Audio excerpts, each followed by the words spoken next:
and welcome to the virtual Sunday service for the Unitarian Universalist Fellowship of Lake Norman.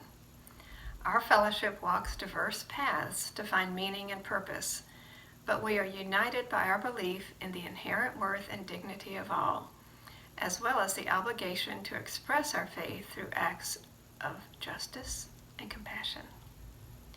We are an open and inclusive liberal faith community. All are welcome regardless of race, gender, sexual orientation, ability, or economic status. My name is Nancy Embry, and I've been an active member of this congregation since 2015. Our flaming chalice is lit to illuminate the world we seek. In the search for truth, may we be just, and in justice, may we be loving. We are fortunate to have David Novak presenting our message today. As his very interesting website tells us, David is an A+ fellow with the North Carolina Arts Council and an internationally touring storyteller and speaker. David combines the simple magic of theater with the evocative movements and voices of the master storyteller. Among his numerous awards, he is the recipient of the Circle of Excellence Award from the National Storytelling Network and is a master of all storytelling genres. David Novak lives in Asheville, North Carolina, and is truly a Carolina treasure. The title of David's message is A Reanimated Earth. What dies, returns. What will our metamorphosis be in this season of re-emergence? And now David Novak will answer this question.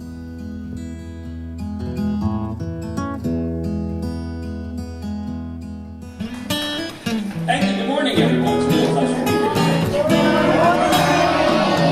here. It is a great day to be inside to tell stories.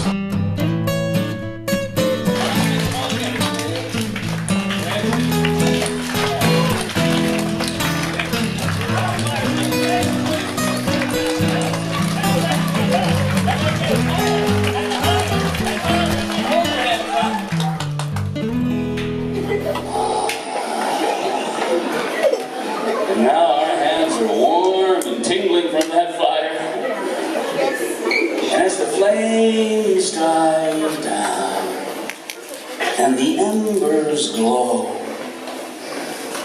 It's a good time to tell a story from a long time ago.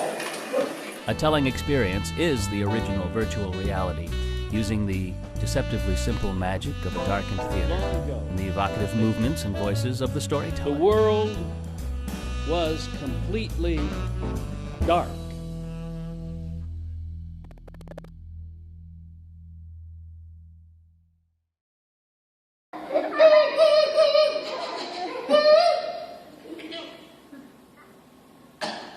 Now what is it, dog? Now what do you want? You want my food? Well, you can't have it. It's my food and I'm eating it. Now lie down.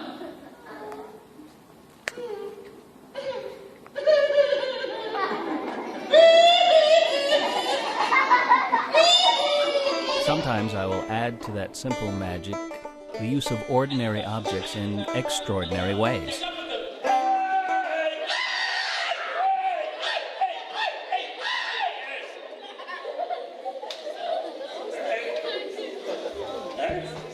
As a storyteller, I'm a shapeshifter, shifting from inventive new stories to original reinterpretations of old ones and back again. Because it's just as true now as it was long ago. We've got to share our treasures for good things to grow. And that's the story.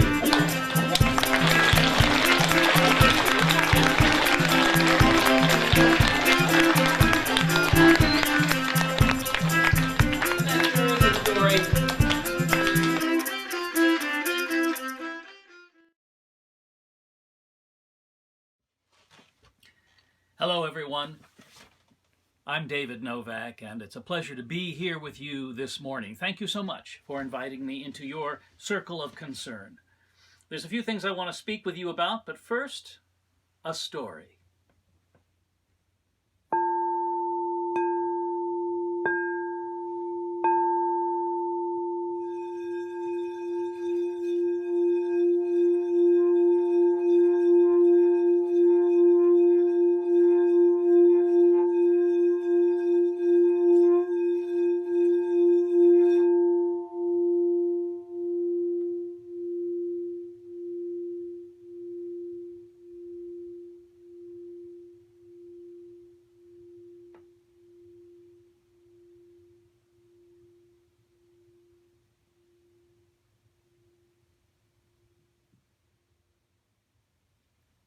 The world was changing. The old ways were failing, and the people were hungry. And in this time of hunger and change, Wanza was growing. It was his time now to walk his path from childhood into manhood.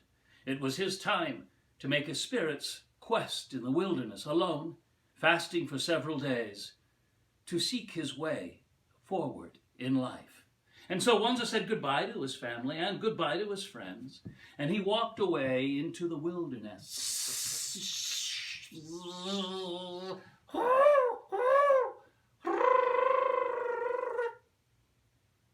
And there he built a small fasting hut with a little fire at its heart. And during the day he would walk across the land, and he would wonder about the world. He would wonder, how is it that so many things grow up out of the soil of the earth, and much of what grows there can be good to eat? But he was too weak from his hunger to wander long. And so at night, as he sat fasting beside his little fire, he listened as it sang its song at his feet. And he watched as the sparks rose up to touch the stars. And there he said, "Great Spirit, I know now what I seek. I seek a way to bring food from the earth to feed my hungry people." A strange thing happened to Wanza that night as he sat there between the starlight of his fire and the firelight of the stars. The air began to shimmer, and out of the air stepped a tall boy. Unlike any boy Wanza had ever seen before, this boy was tall and slender. He had soft, silky hair, and he had bright green and gold in many layers of his costume. And the boy said, "Wanza, I am Mandamin. Great Spirit has heard your prayer and has sent me to give you what you seek. But first, Wanza, you must wrestle me." Wanza was amazed. Here was help, and yet he would have to fight for it. Well, Wanza was weak, but he wanted to learn. So he stood and he wrestled this strange boy, Mandamin.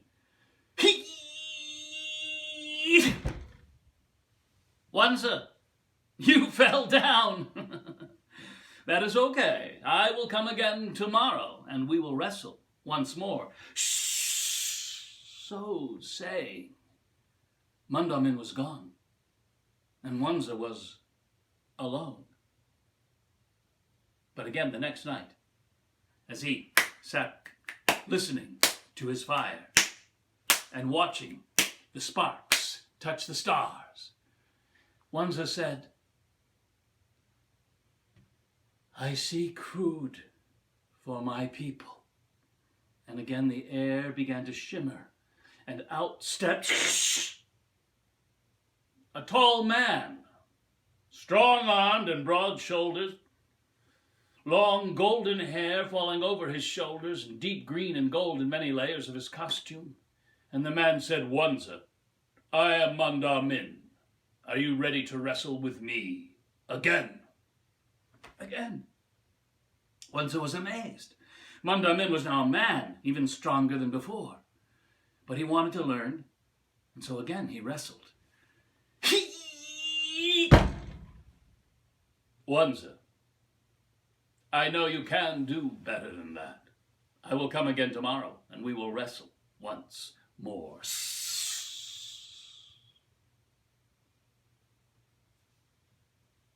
So the next night,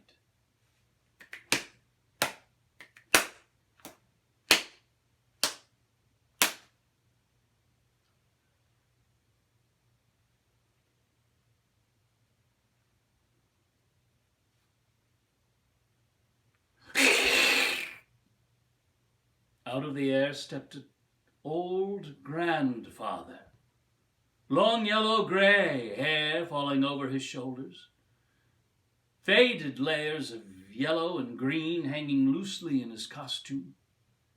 And the old man said, Wanza, I am Mondamin. Are you ready to wrestle with me again? Again. Wanza was amazed. Mondamin was now a grandfather, ancient and wise. But he wanted to learn, and so he wrestled once more.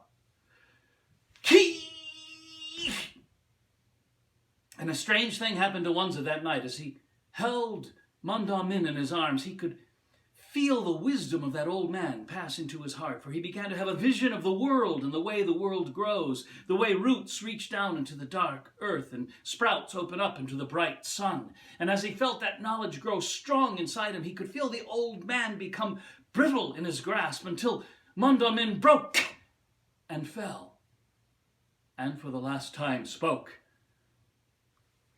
Wanza, you have broken me.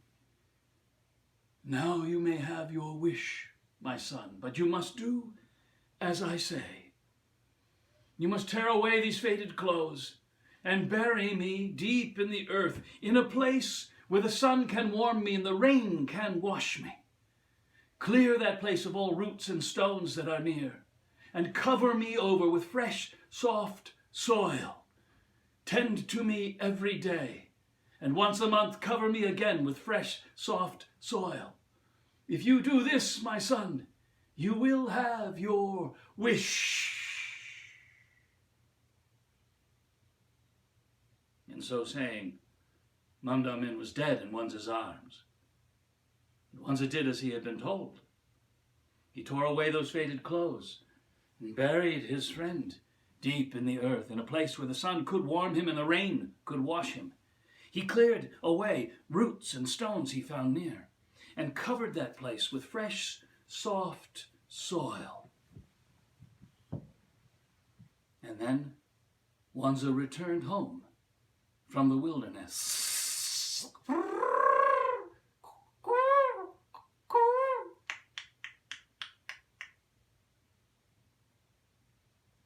Now that happened in the springtime. And at that time, Wanza's people were leaving that place to find food in other places, but Wanza did not go with them. He remained behind to keep his promise and complete his quest. And so every day he came back to that place, tending to it, keeping it clear and clean. And once a month he covered it with fresh, soft soil. And so the spring passed. The summer came.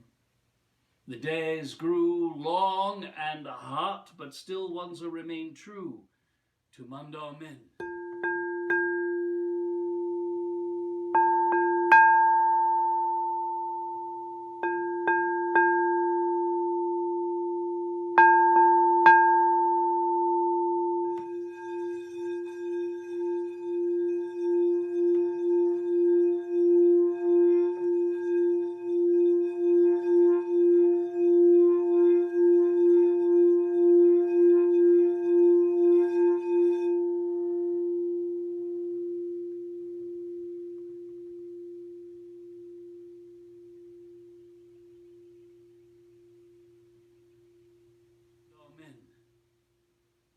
And as the summer passed and the autumn came and the world grew cool, he returned to that place and he found rising up from the earth, look, it is Mandamin. He is alive again.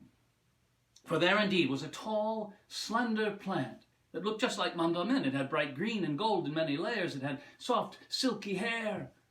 And as that plant grew there, it gave there a gift to Wanza and his people, a gift wrapped in green, the gift of corn, corn which cured their hunger, corn which was the meaning of the Ojibwa name Mandamin, corn which every season after that they would wrestle back into the earth in its old age and watch it rise up young again the following season.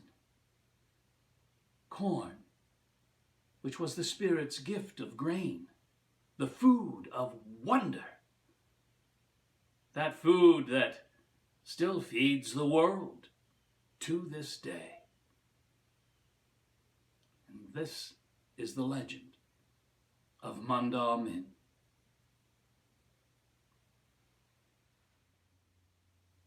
Well, I hope you enjoyed that story. It feels like a fitting story for this particular spring day.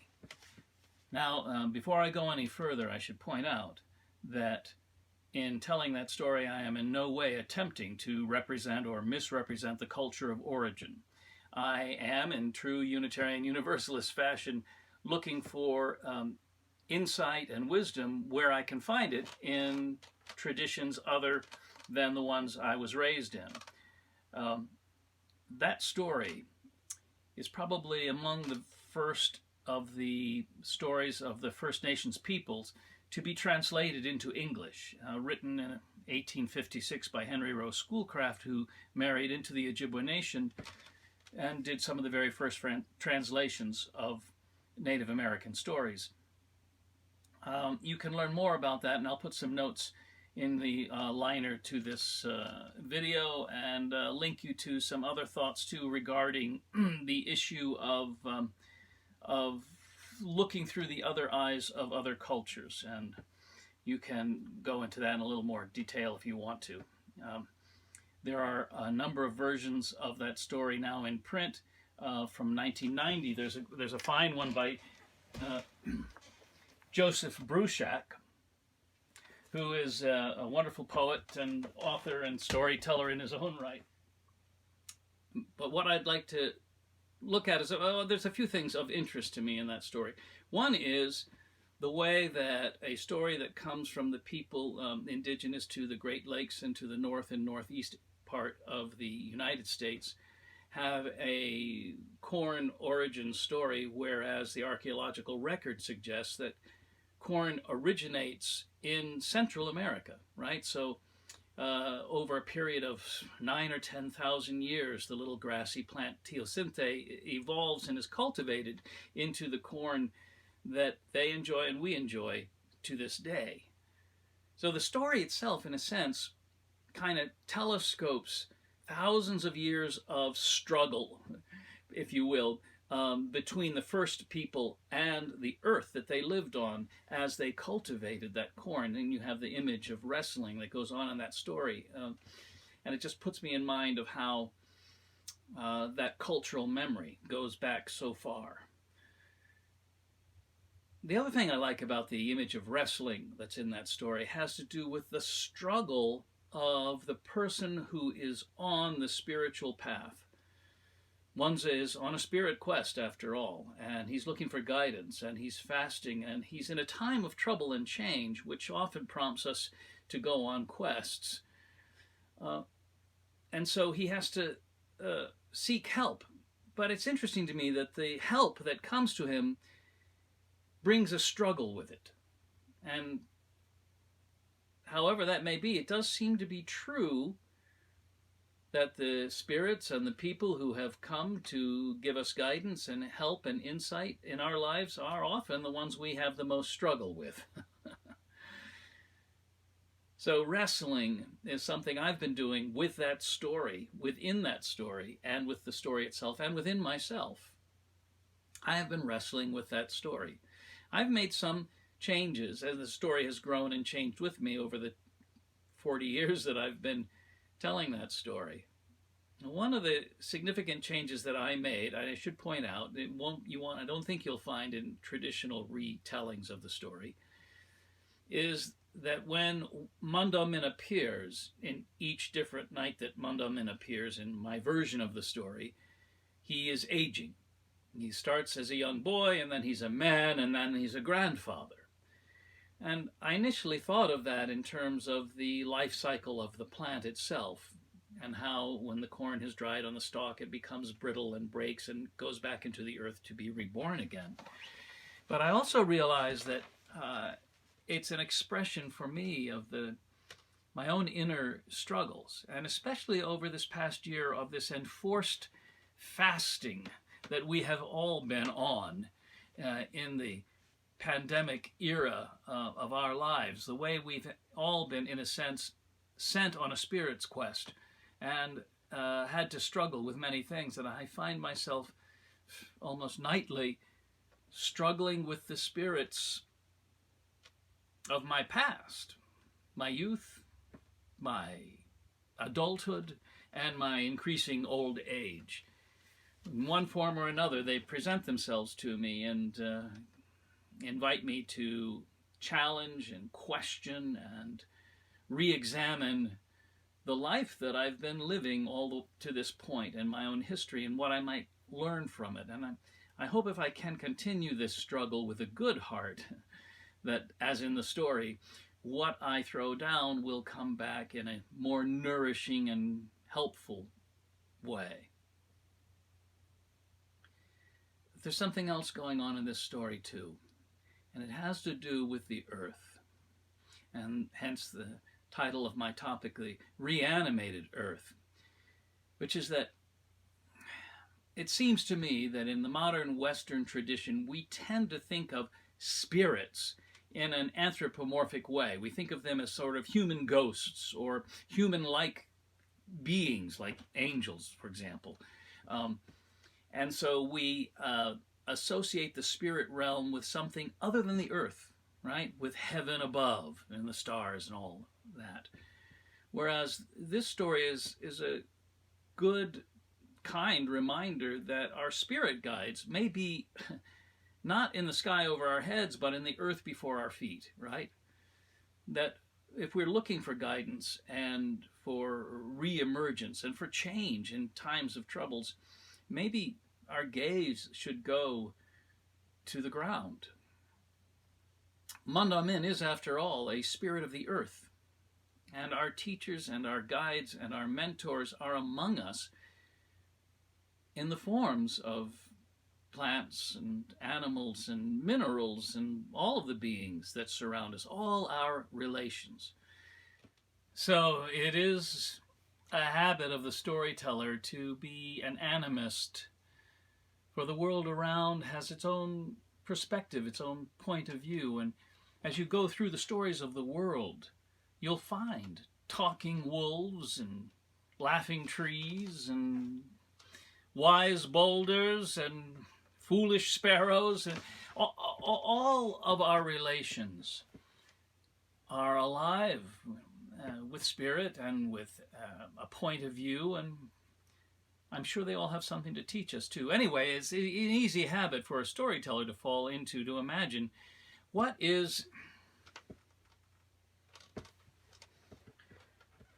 are you feeling right now? What are you thinking? I've caught you in this pot. Would you rather be out in the open? The weather gets harsh. I care for you. And you care for me. Oh, and I see you have a little bit of a dying leaf there. Your soil is moist, and I care for you. What are you thinking as you look at me, going about my business with the silly computer and the books that I'm reading? Perhaps I should calm down and just absorb the sunlight. But the storytelling imagination can get me in and out of trouble.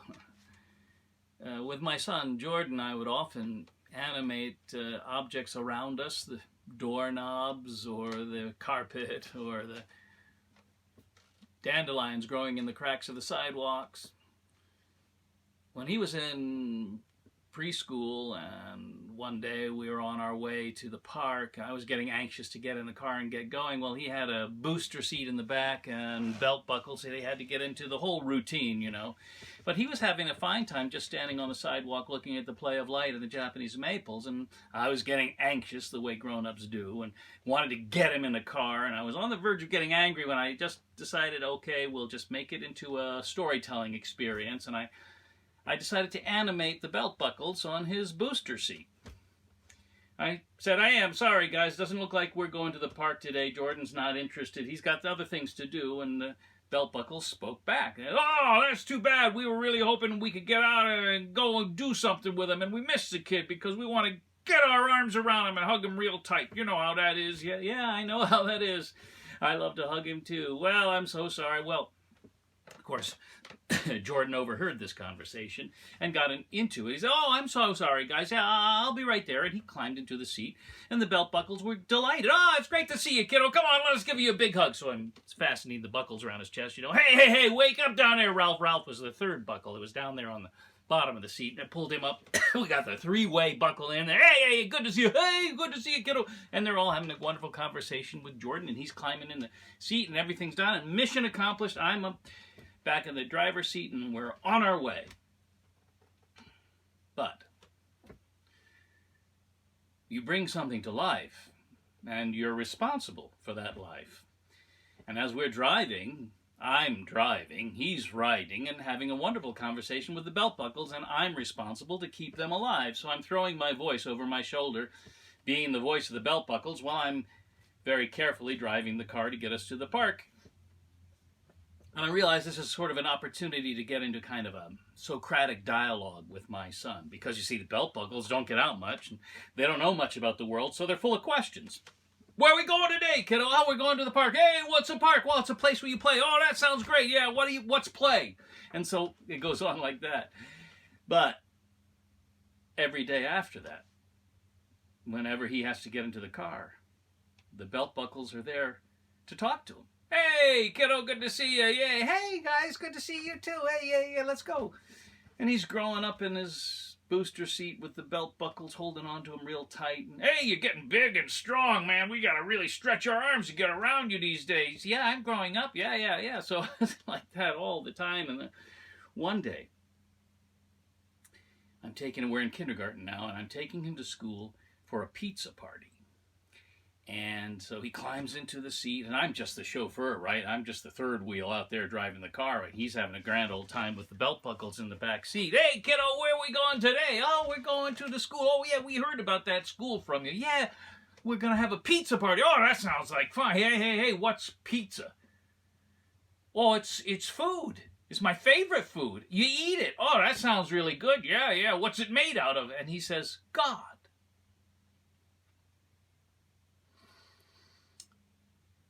The belt buckles don't know what to say to that. So there's a silence. I'm stopped at a red light.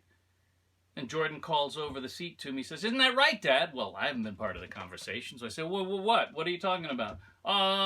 Isn't pizza made of God? And I'm thinking to myself, well, this is going to be an interesting conversation about God and who or what God is. And is God this old man with the beard thing, you know, who's going around telling people what to do and punishing and rewarding and randomly messing things up? Or is there the idea of God as being omnipresent, omniscient, everywhere, in everything, and everything is in God? And I'm thinking, well, you know, some of the plasma physicists would say everything is the flow of electrons, just twisting and knotting up into various different shapes. And the Aztecs would agree. Teot is what they call the spiraling dance of existence and energy, mutable into and out of every different form. And I'm going down this rabbit hole of the question of, is pizza made of God? And the light is turned green and the car behind me honks and brings me back to awareness. And so I turn the corner and I say, why, yes, pizza must be made of God. And suddenly, everything around me was numinous. Luminous. There was life and light flowing from everything. Animate, birds and trees and grass, but inanimate, concrete and street signs and tires. And it's possible that the spirit we are questing for is right beside us. And at this time of year, with this story of resurrection, may we find the way to reanimate all those helpful spirits in the earth that we share with them. Happy Easter, and thank you.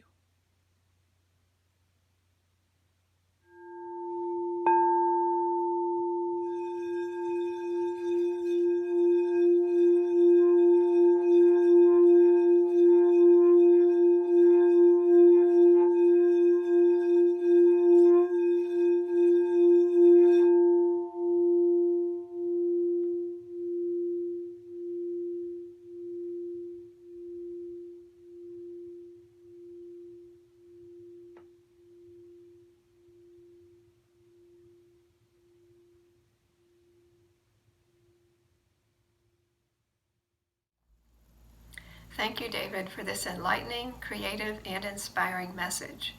You have left us with a lot to think about during the week ahead.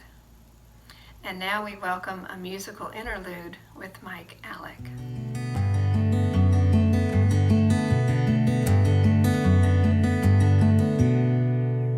Greetings all. This is a beautiful spring day, a song called We Can Shake the Day. We can shake the day from the endless fields of morning sun. We can shake the day, turn the true love spirits into one. I thought that you'd be waiting as I turn the final corner. Picture perfect faded as I looked across my shoulder. I didn't mean to hurt you. Don't tell me that it's over. We can shake the day from the endless fields of midnight sun. We can shake the day, turn the true love spirits into one. Never does come easy. All this love may leave you crying, but this silence makes you crazy. Baby, we can't lose for trying. Take these moments where they lead us. Let the journey take us over. We can shake the day.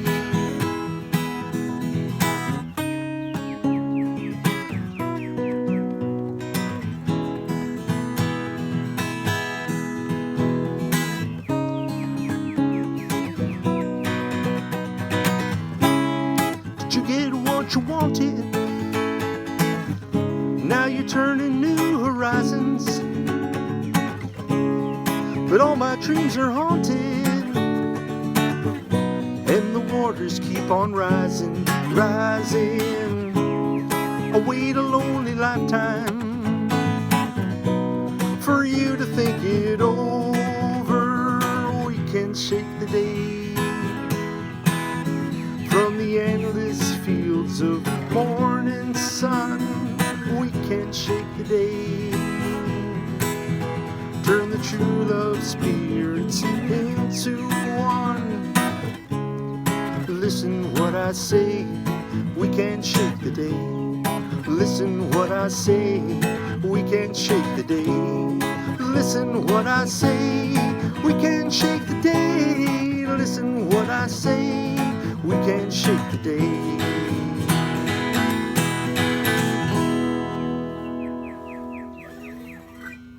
Take it easy, everyone. Happy holiday. Thank you, Mike. We appreciate your creativity, your beautiful music, and your voice. And now for some announcements. If you're a visitor, welcome. We're so pleased you joined our virtual service. If you like what you've heard so far and are wondering how to stay connected or get involved with our congregation, please reach out to our membership chair, Linda. Her email address is visible at the bottom of the screen. We also have an active program for children that is inventive and engaging for kids and teens. Our teacher, Autumn, is very creative and adapts her curriculum on values, character, and justice to each age and ability. Throughout this pandemic, Autumn has continued to inspire our young people. Visitors, we encourage you to contact us and learn more about the Kids and Teens program. And members, staying connected with each other during these challenging times is important for our well-being. We hope you'll continue reaching out to one another whenever possible. Contacting other members by phone or email can really make a difference, and it certainly enriches the connections we have already fostered. Members, please note the announcements in our weekly newsletter that comes to you by email, and a special thanks to Regina for producing this newsletter every week. And now, let us go forth and lead our lives with integrity.